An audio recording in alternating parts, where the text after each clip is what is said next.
अस्सलामुअलैकुम दोस्तों, आज का हमारा टॉपिक है एरोगेंट। एरोगेंट का मतलब होता है गुरूर या तकब्बुर। चलिए इसको समझने के लिए कुछ मिसालें देखते हैं।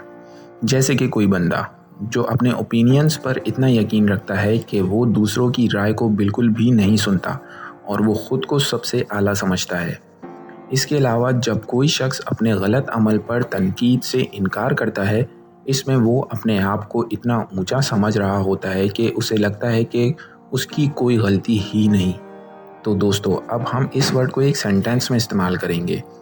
अगर आप अपने दोस्तों को हमेशा अपनी राय मनवाने की कोशिश करते हैं तो आप एरोगेंट नहीं हैं, लेकिन अगर आप उनकी बात को बिल्कुल भी नहीं सुनते तो शायद आपको थोड़ा सा गुरूर है या आप थोड़े एरोगेंट हैं।